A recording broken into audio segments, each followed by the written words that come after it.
I had to adjust the camera. I was making sure the volume was right. But anyway, I hope you're not offended by what I'm wearing. Um, I'm 60 years old, so I kind of do a little bit about what I want to do, a little bit. When you have grandchildren and adult children, you're always seemingly on call. Somebody said something the other day, is like, who cuts your hair? And I have talked to you about it. I cut my hair. I cut it.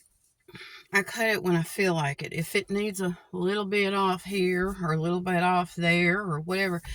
I did tell you guys when I quit coloring my hair, because I try to keep it the natural color, not some kind of bizarre color.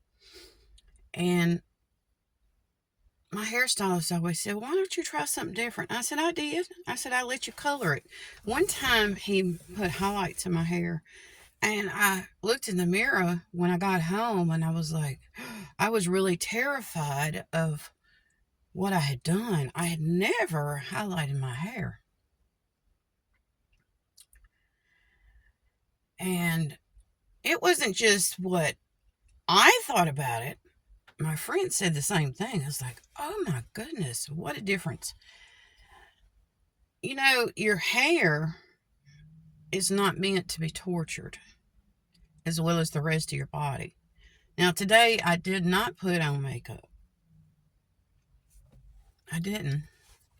It's not that I didn't feel like it. I just don't think it's necessary every day. Now, I am dealing with other people. I'm not staying in a residence of my own. I am going where I'm sent, and that's by God. And my footprints, I pray they're as close to Jesus Christ's footprints as possible. I had someone ask me one time, says, are you going to be one of those that tries to mimic him? And I said, no, not really, because I don't think you could ever be even a good fake Jesus Christ. I don't think you could. I don't think God would allow us to be that. Not if we were about the truth. I have some things going on. I don't care. Do I care? No, I don't care. I do have some earrings on. I needed a little pizzazz today to go with the saber. To savor life. I have a degree in advertising design. People say, well, that's art, isn't it? No, it's not. Not really. It came through the fine arts school, but that was it. That was it. I took art classes, but I took um, classes to educate you in. And when I graduated with my bachelor's degree, I had enough classes to teach 4 different subjects. I think maybe it was 5. And I didn't want to teach. I didn't feel led to teach. It was never a thought in my mind to be an educator, at least in a classroom. And I thought, well, I want to bring about some joy and some happiness to this world. And that's what I've been doing. I frown, I smile, I will giggle. I don't really chuckle. I give you different expressions because that's what life is about. I want you to know that I am very much into athletics. I love different sports. I grew up knowing about them. I've mentioned that my son is a coach. So, did I ever coach him? No, I never did. But I taught him sports. I was the first one that rolled a ball to him. First one to toss football to him. I was the one that was there with him. And I handed him off to coaches to train him in athletics, as well as my daughters. They always learned at home and then were able to go forward as they chose. They did dance, they did gymnastics, one did theater, they did all kinds of stuff. I mean, they did track and field. They didn't just stick to one thing. I wanted them to be all round. All round. You get it? Not just one thing. I wanted them mainly to be social, not party animals like some people say. I didn't want that. I wanted them to be able to be like Jesus, to be a thinker before they spoke, to know that what came out of their mouth was paramount, that it was absolute necessary for it to be the truth. I taught them that when you lie about something or you tell even a half truth, it's still a lie. It's still a lie. It's not the truth. Jesus was called the truth. The truth. And he still is. His letters, his words are written and read in the Bible. I wanted my children to be like that, the truth. To know the truth and to speak the truth and to be about the truth. I used to tell them things like, your friend just told you a lie.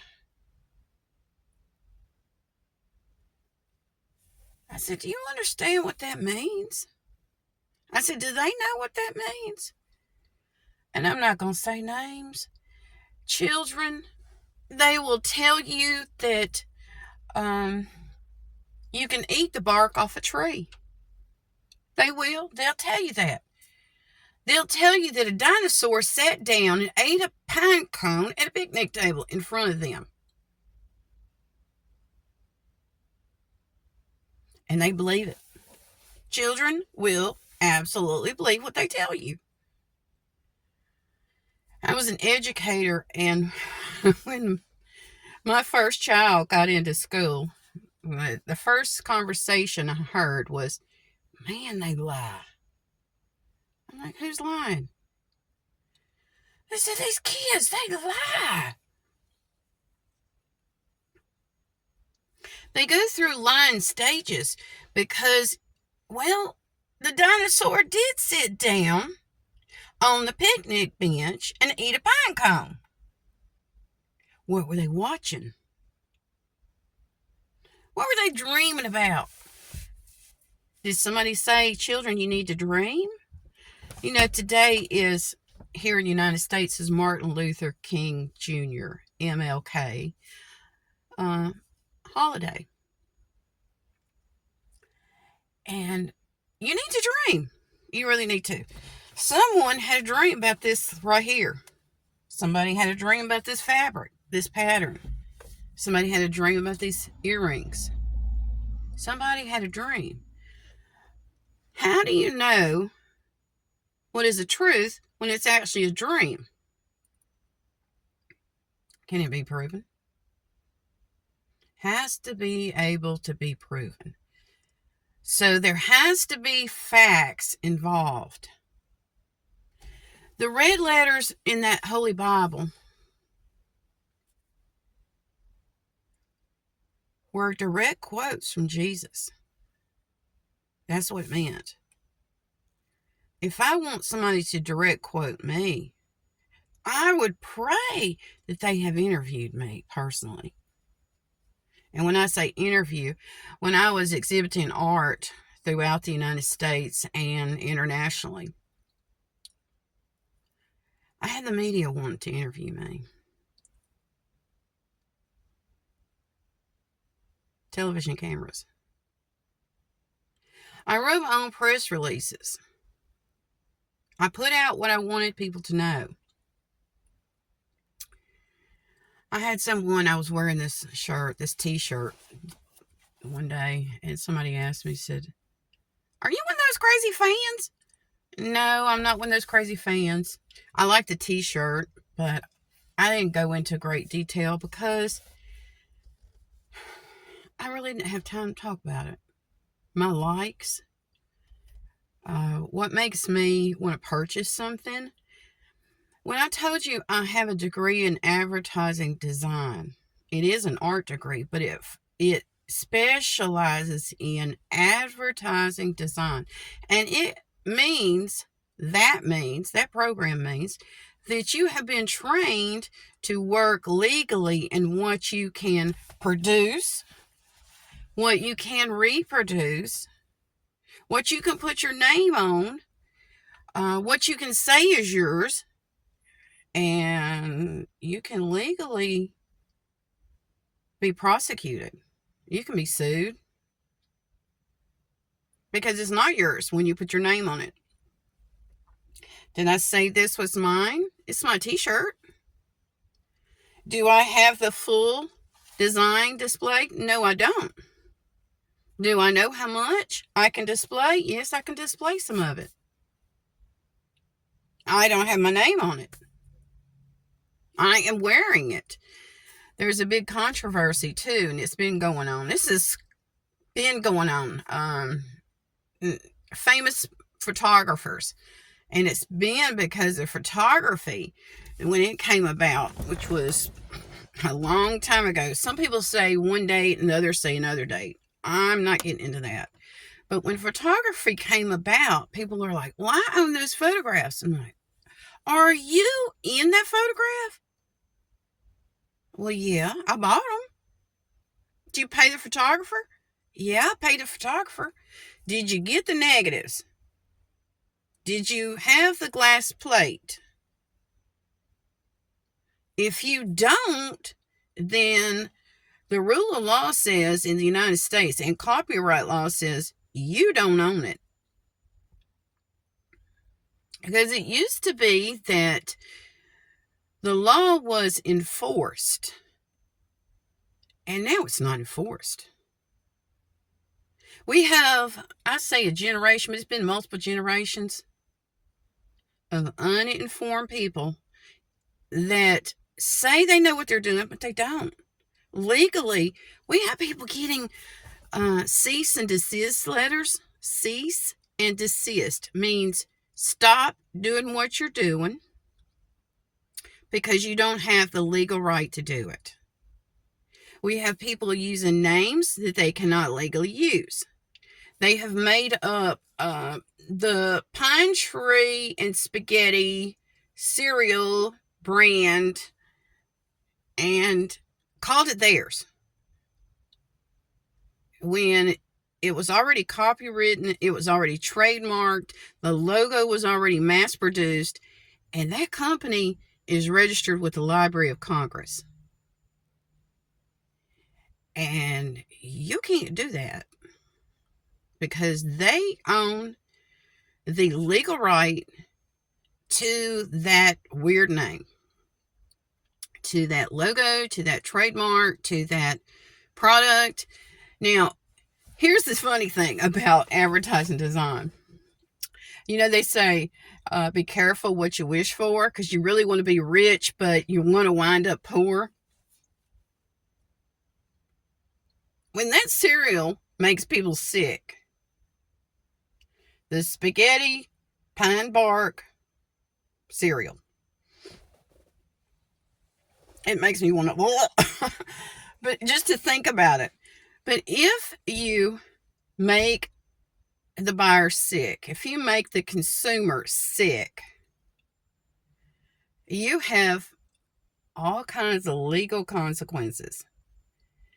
And it wasn't about the trademark. It wasn't about the logo. It wasn't about the name. It was that you have made the consumer sick.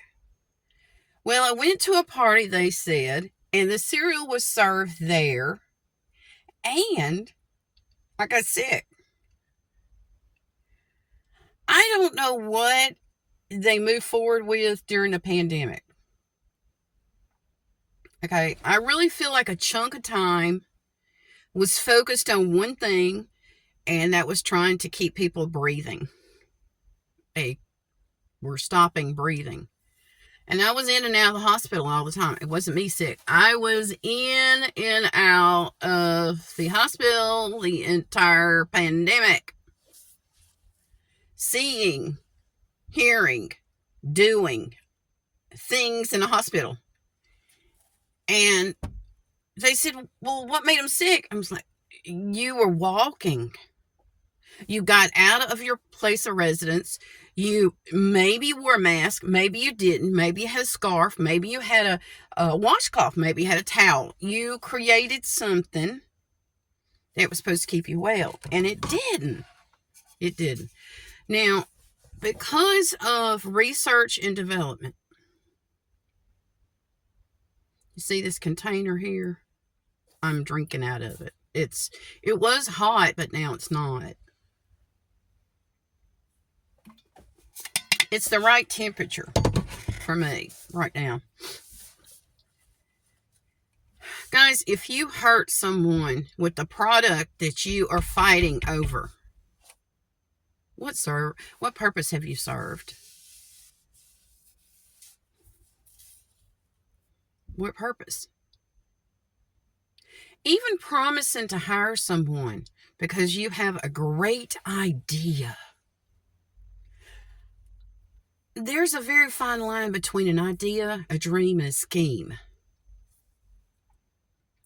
I don't call them schemes because that is closely related to, and I'm trying to find the right word to use on this because I could go a million different directions, but it's closely related to a scammer.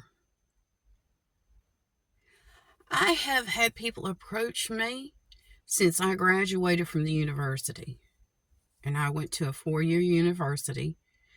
I graduated with a bachelor's degree, and then I went back after a little bit of time. I'd had a child, had a baby. She was a toddler, I believe, and went back, transferred into, or was admitted into the School of Education, and went another amount of time, a chunk of time, and got my teacher's credentials. And I went the hard way. I did not go the easy way. I did not go online. I actually went to the classes. I sat in the desk, at the desk, and I listened to the professors in the room. And they were doctors. They were all kinds of people. Some of them were married to judges. Were they judges? No, they weren't. But some of them were married to judges. So when it came to certain parts of the law, I knew that it was the truth. Did I know where I was going to go with this today? Today is the first day of our 47th president of the United States of America, his presidency. And yes, I have been watching that, popping in on it, seeing what all was going on. And it's a big deal. I studied things like the seal, the presidential seal. I studied the logo on the plane, in the presidential plane. Marine One, all of that stuff. That's the kind of stuff that I studied. And the decorum of sitting down and knowing the colors, codes, signs, and symbols involved in a luncheon or a ball, BALL, for the inauguration. I learned how to communicate with people worldwide. I learned how to fold napkins. I did that while I was going to school for my bachelor's degree, and that was part of my training. They said, my precious friend of mine, she's now deceased, taught me, says, girl, I am training you to work at the White House. I'm training you to work the White House. This was not just in folding napkins. It was doing place settings where the silverware, the glasses, the long stem, the water glass, the cup, the coffee cup, the tea cup, all of that was laid out. And how to pull a chair out, where how far it needed to be from the table. But I was also taught how to greet people, how to greet them. If you have not been trained to handle foreign dignitaries, it's different. It's really different for you. And some of you don't know how to handle me in person. You're like, you make me feel uncomfortable, like I'm not educated. And I'm like, oh, wait a minute. What are we talking about? Are we going to go get fast food and let the kids play at the park? Do you know how to do that? Because I watched certain shows when I was growing up, and I know how to pack a picnic lunch or a picnic dinner or picnic breakfast. Or are we going on a road trip? What are we doing? I knew how to do that. I said, do you know how to do that? She says, yes, I know how to do that. I said, no problem. We're going to get along great. You know, I have followers now. I have subscribers, and you've invested in me because I invested in you. I'm taking time right now and letting you know that you're important. You're valuable. Yesterday I got out and I knew what I was doing. I felt it. On Sunday, really Saturday night, I usually have a hard time sleeping. And it is the stirring of the Holy Spirit. It's almost like the rumble before a storm comes in, when it's going to be thunder and lightning and that kind of stuff. It's like a churning, just a stirring. I didn't understand that until I started hanging out with my minister friends. And it's like, oh, that's normal. None of us sleep on Saturday. Usually Saturday night, none of us sleep. So usually I just get up, and I was getting up reading my Bible, but now I don't get up in the middle of the night and read. I get up in the middle of the night when I can't get settled, and I just spend time with God. I say, God, this is all in your hands. I'm not sleeping again. This is not about anxiety. It's not about trying to control things. It's about have your way in me. Move me out of the way, like this shirt here. Move me out of the way. And you just feel me. If there's anything, greed, gluttony, debauchery, any of that stuff, I don't want any of it. Now, I don't know what... This is something that it is biblical. It's stuff that we talk about in the Bible. And it comes down to the rules that we should be following when it comes to our judicial system. Taking care of our children. Living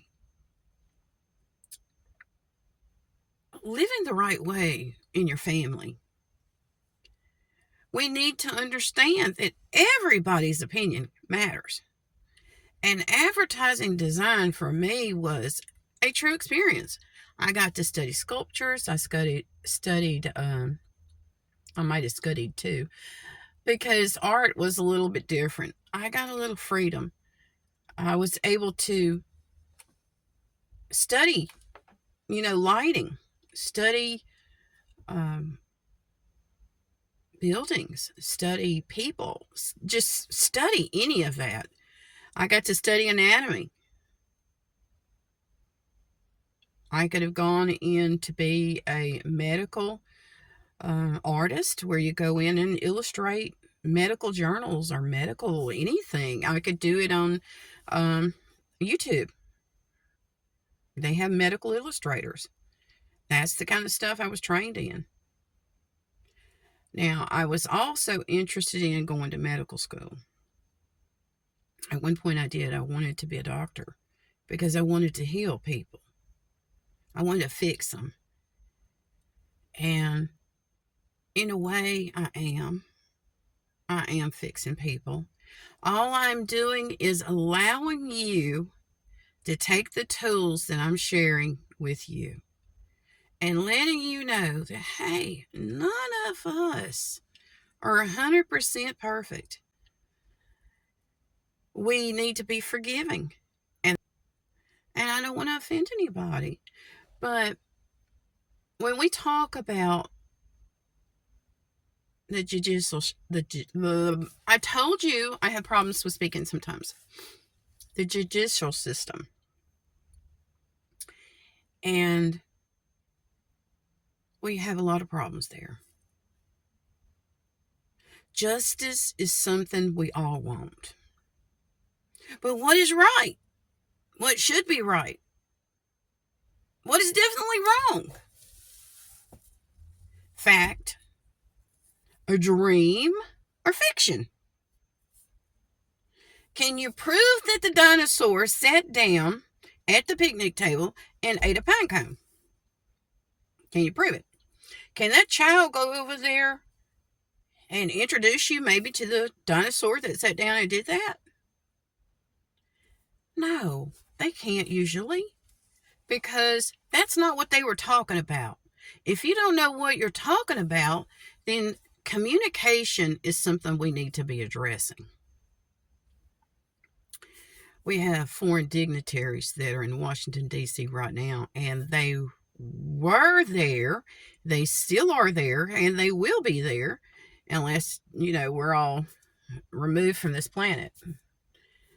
But anyway, foreign dignitaries bring in different cultures, and it has to do with their food, has to do with their clothing, has to do with their housing, has to do with their economy, it has to do with their money. They bring all that in, and you're like, Swiss banks? What? Well, that's what we're talking about. We're having problems with words and what we can say and what we can't say. Now, I am not into vulgarity. I'm not. I believe we should be able to express ourselves. I'm going to just talk to you for a second about something really personal. This is the second time I had experienced this. The second time I really lost it. And when I say lost it, I let all of it out. And that was when my mom died.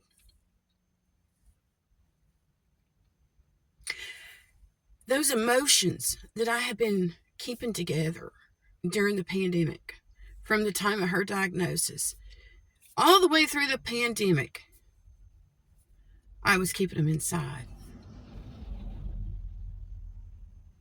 I didn't want her to be afraid. I wanted her to have the best days that she could. I was monitoring her health. I was talking to her doctors. I was talking to her nurse practitioners. I was talking to her medical teams. And it was constant.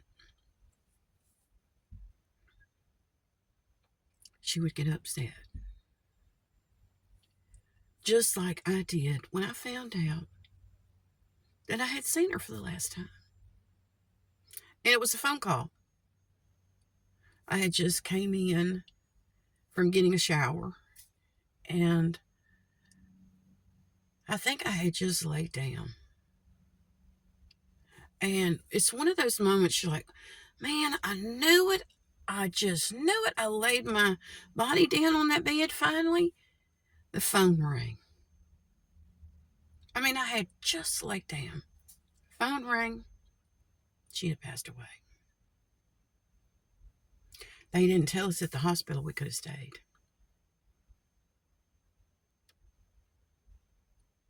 She was doing hospice.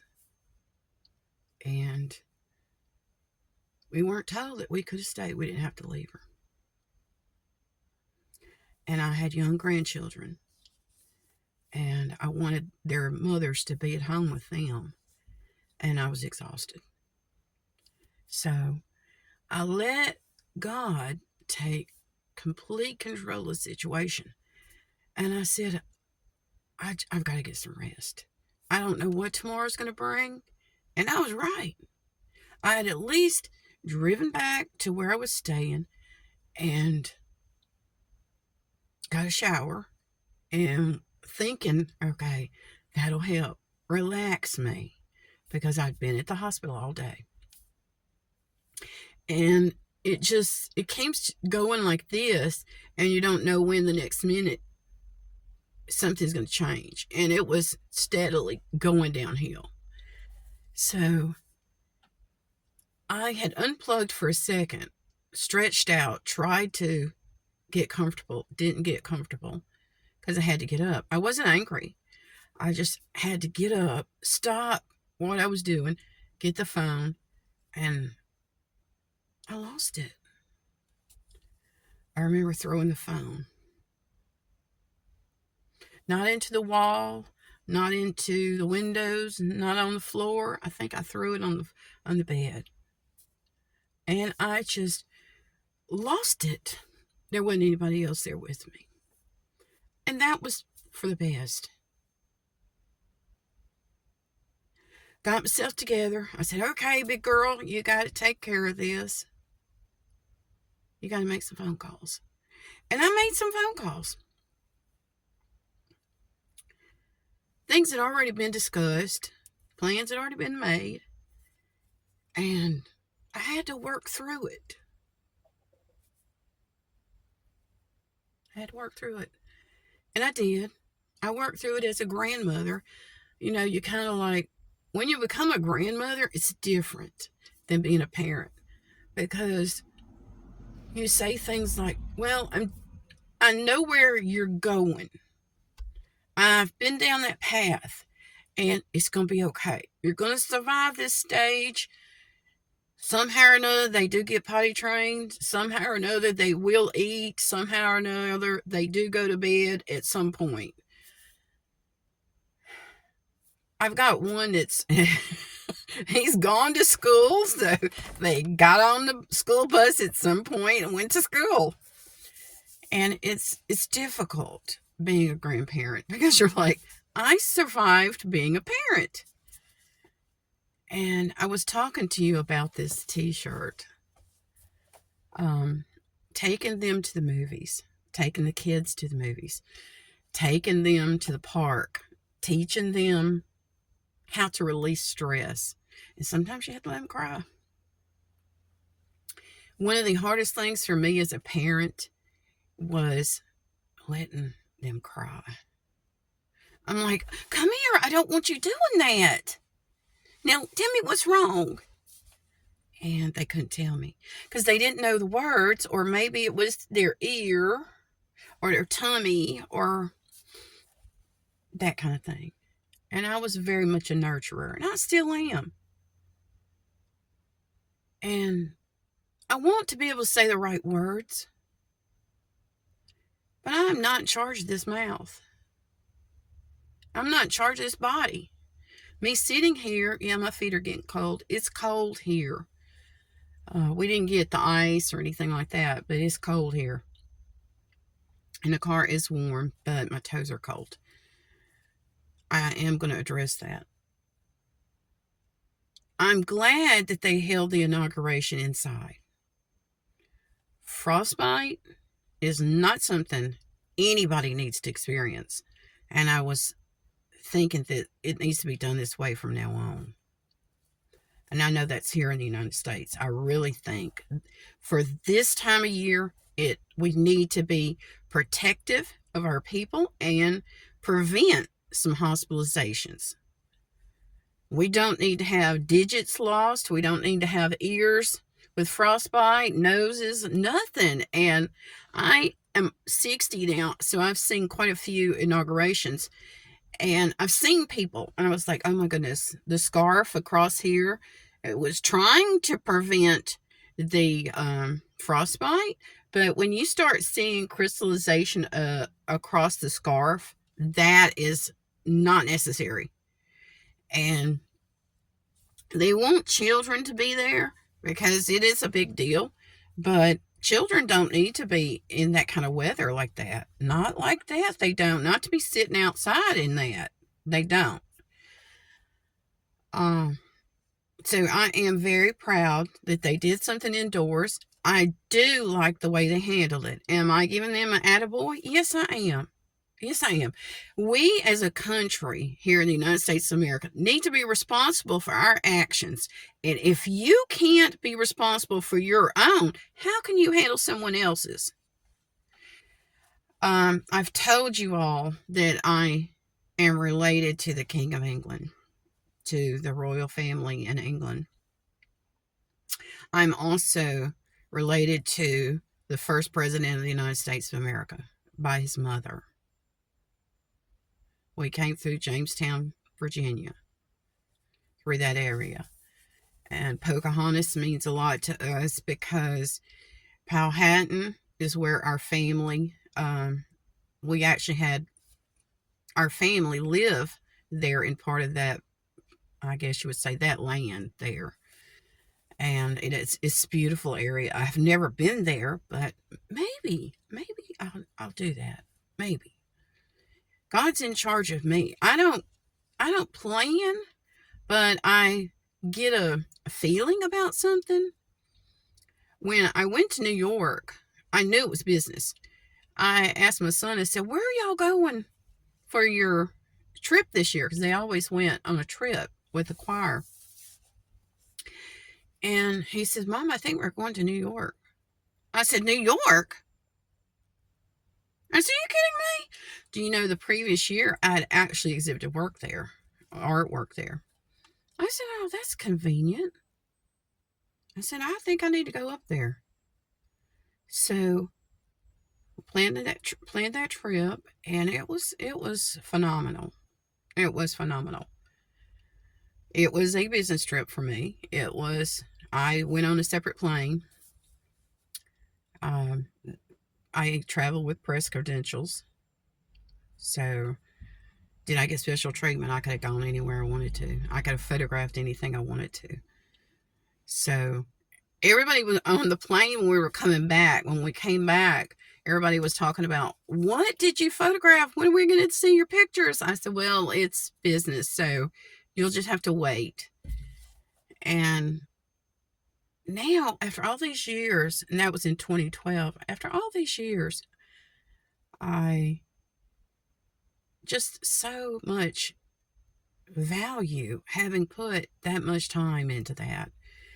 And knowing where I went that time period, I was like 4 days we were up there. It was a busy trip. And it was business, like I said. And we came back on a different plane we traveled with a group back. There we traveled separately. We actually went different directions. My son's group wound up going through Chicago. No, not Chicago then. They went through a different area.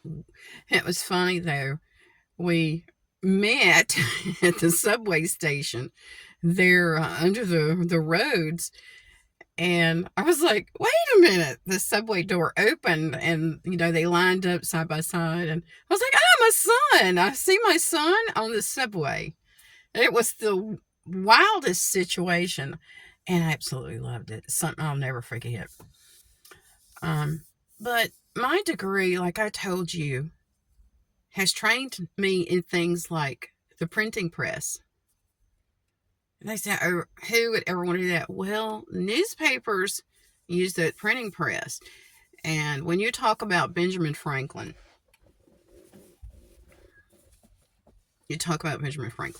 that's a big deal. That's a big deal. I worked in the print industry, and they were about to change. One of the companies I worked for, they were about to go in and use nothing but computers. It was going to be a huge investment. And I was talking to you about that stirring of the Holy Spirit. I was feeling really not uncomfortable, but sensing that God wanted me to do something different. And I wasn't able to be around my daughter a lot at that time. She was not in school. And I was wanting to spend more time with her because I knew that children were my future. I knew that. They'd been my past because I grew up with a bunch of kids. And I wanted to invest in the future. And even if it meant adoption, I wanted to have children. And I had one, and I said I wanted more time with her. So the 9 to 5 that I was putting in, it wasn't like when I was teaching, but I did have, when I was teaching, I had big chunks of time, like during the summers, and I was able to take their school holidays and vacations and stuff like that. So we traveled a good bit when we could afford it. And I invested in my children. I believe that's the most important thing we can do for them is invest in their education. Back to knowing that you're related to a founding father of the country, and knowing that family means something to you. A lot of people, family doesn't mean anything to them. They don't feel connected. I feel connected. I feel connected to some people. It's like, what is up with this? And it's an unusual feeling because we get to talk and it's like, you're related to who? Like, oh, I know why we feel so connected. That's why we like the same foods. We know so much about, maybe the community. It all overlaps. And it's like, did you ever go to the family reunion?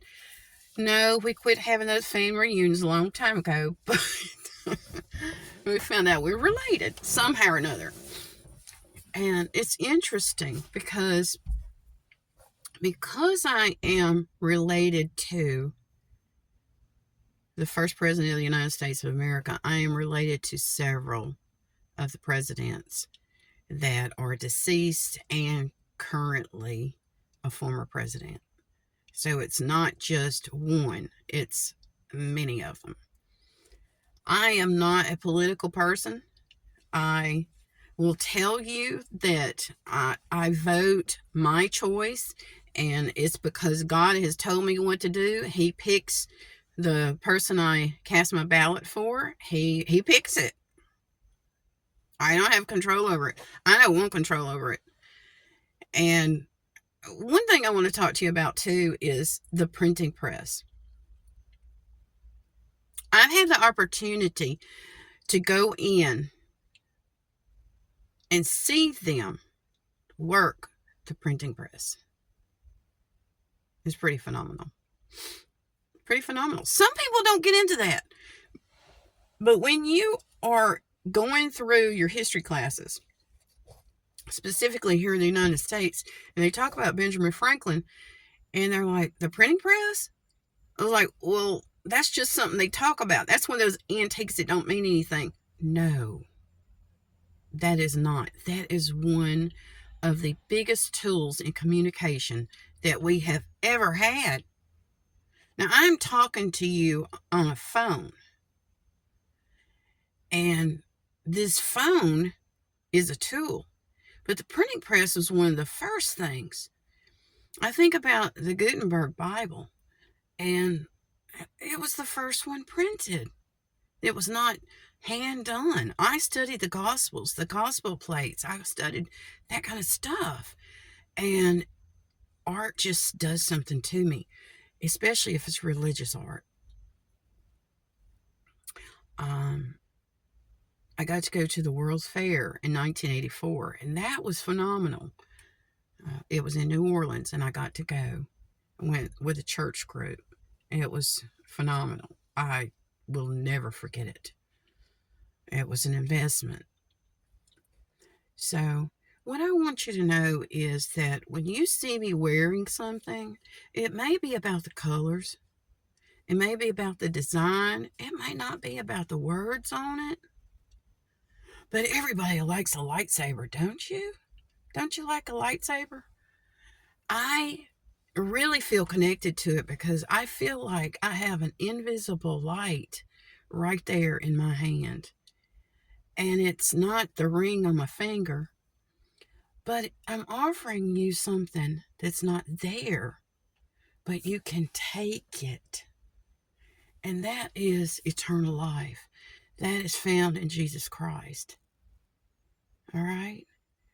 Now, I don't know what you think about that.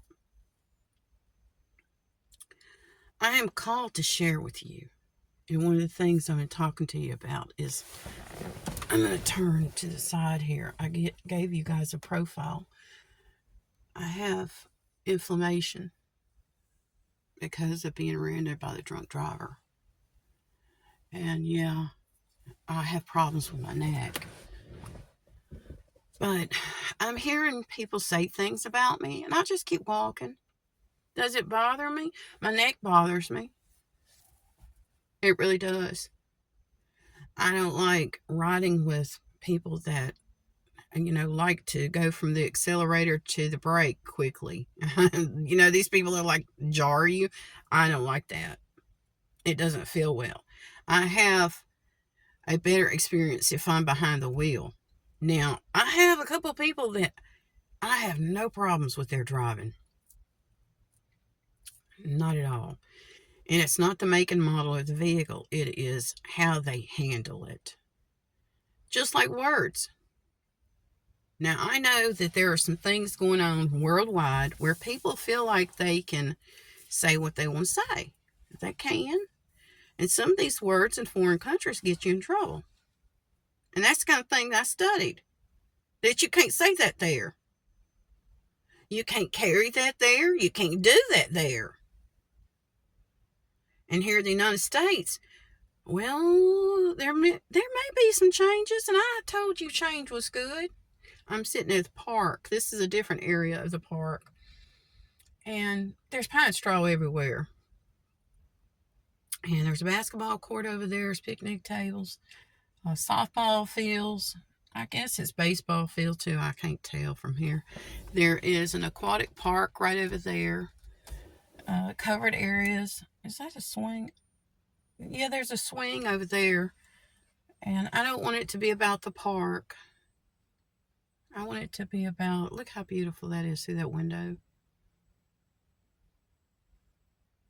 I want y'all to have a good day and know that whatever comes your way, it's much better together.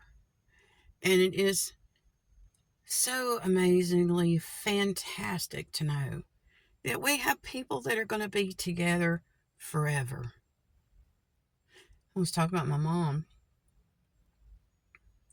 Loss is always hard. It is.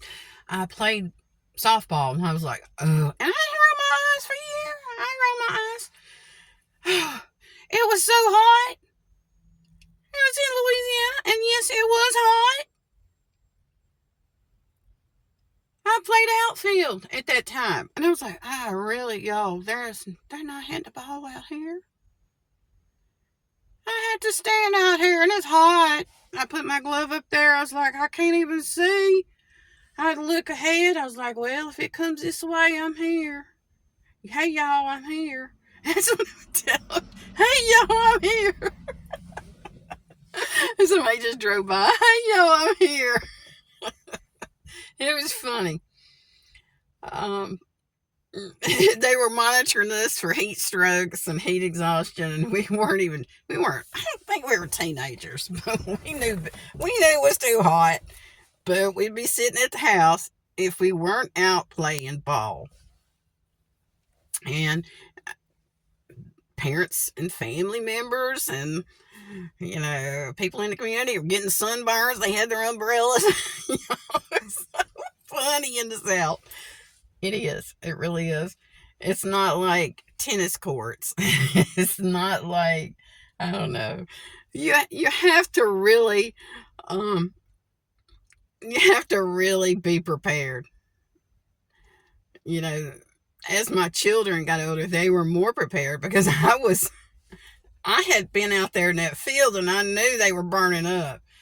And I was like, do they need a snack? No, they might throw up. So, anyway, guys, let's think about the things that are going to be in the near future. Some of you do winter sports, some of you do fall sports, some of you do spring sports, some do summer sports. And I have been to the Olympic Training Center in Colorado Springs, Colorado, which is pretty phenomenal. Went, took the kids, and they had the summer sports that were practicing. They were training. Got to see them, the swimmers training underwater. It's pretty cool. I mean, really cool. And then got to see the basketball team. I don't remember exactly what year. It was a lot going on. But we went there, and I asked my children, I said, now, do you want to go to the Olympics? They said, no, that's a lot of work. And I said, do you understand they have to get sponsors and they have to live away from home? They said, Mom, we did hear what they said. I said, no, let's go eat. So I've already had breakfast. I had some lunch. I had a salad. I ate something healthy. And I don't know what's next. But guys, like I said, together forever. And let's do this, okay? Let's just do this. Bye, y'all. Love you.